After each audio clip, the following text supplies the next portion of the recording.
পবিত্র কোরআন তেলাওয়াতের মধ্য দিয়ে শুরু হয়েছে নতুন বাবরি মসজিদ নির্মাণের কাজ, কিন্তু নির্মাণ কাজের টাকা জোগাড় করা নিয়ে বিস্ফোরক মন্তব্য করেছেন পশ্চিমবঙ্গের বিজেপির নেতা শুভেন্দু অধিকারী। তার দাবি, বাবরি মসজিদ নির্মাণের 50% বেশি অর্থ এসেছে বাংলাদেশ থেকে, তাও আবার জামাতের ঘনিষ্ঠ সহযোগী শক্তির মাধ্যমে এই অর্থ সংগ্রহ করা হয়েছে বলে অভিযোগ করেছেন তিনি। এ নিয়ে মুখ খুলে শুভেন্দুর অভিযোগের কড়া জবাব দিয়েছেন হুমায়ুন কবির। কি বললেন তিনি, জানাচ্ছেন এসআই রাজ।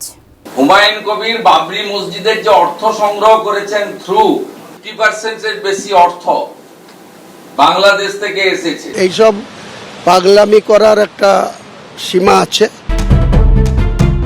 আগামী এপ্রিল মাসে অনুষ্ঠিত হবে ভারতের পশ্চিমবঙ্গে বিধানসভা নির্বাচন। এই নির্বাচন যতই এগিয়ে আসছে ততই আক্রমণাত্মক হয়ে উঠছেন দেশটির রাজনৈতিক নেতারা। একজন আরেকজনের বিরুদ্ধে দিচ্ছেন জ্বালাময়ী বক্তব্য, করছেন গুরুতর সব অভিযোগ। তেমনি মুর্শিদাবাদের বেলডাঙ্গায় নির্মাণাধীন বাবরি মসজিদের অর্থের যোগান নিয়ে এবার বাংলাদেশকে জড়িয়ে বিস্ফোরক মন্তব্য করেছেন পশ্চিমবঙ্গের বিজেপি নেতা তথা পশ্চিমবঙ্গ বিধানসভার বিরোধী দলনেতা Suvendu Adhikari. Nova LED TV, ঝকঝকে ছবি, নিখুঁত শব্দ, 5 বছরের ওয়ারেন্টি। নোভা মানে সঠিক মান, নিশ্চিত সেবা।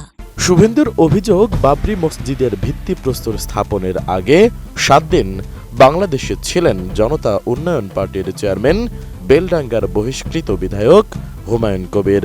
মসজিদটির নির্মাণের জন্য 50% বেশি অর্থ সাহায্য এসেছে বাংলাদেশ থেকে, এমন মন্তব্য শুভেন্দুর।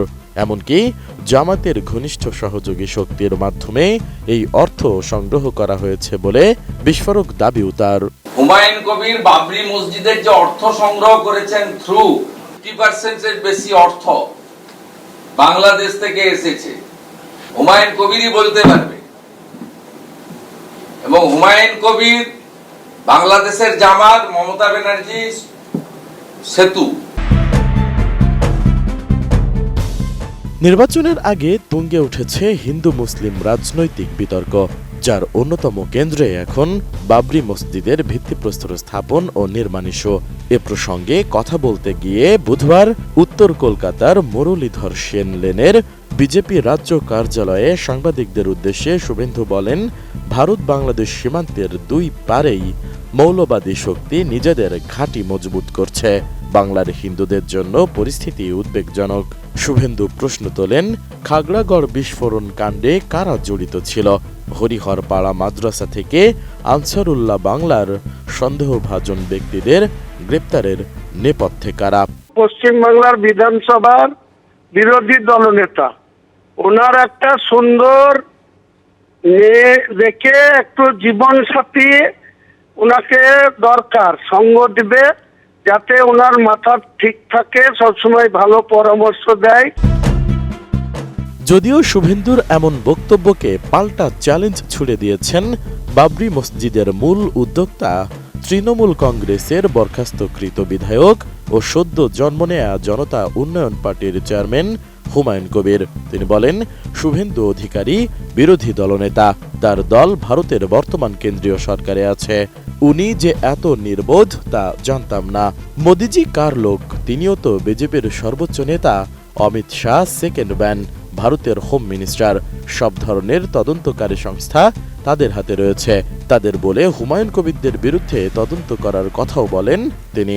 4 মাস পরে ওনার মনে হলো যে আমি জামাত যোগ আছে আর আমি সেখান থেকে টাকা নিয়ে এসেছি। এইসব পাগলামি করার একটা সীমা আছে।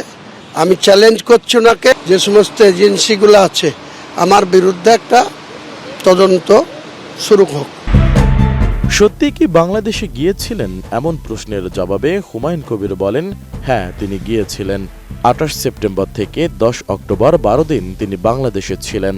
আমি 12 দিন ছিলাম, 28 সেপ্টেম্বর 2025 থেকে 10 অক্টোবর 2025, 12 দিন ছিলাম। তাতে কি হয়েছে?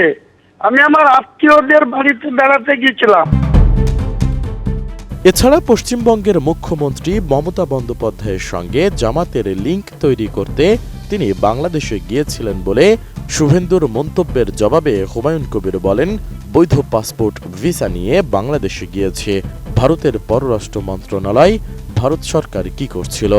উনি উল্টাপাল্টা প্রশ্ন করছেন। এই ব্যাপারে তিনি কি বুঝবেন বলেও প্রশ্ন রাখেন হুমায়ুন কবির।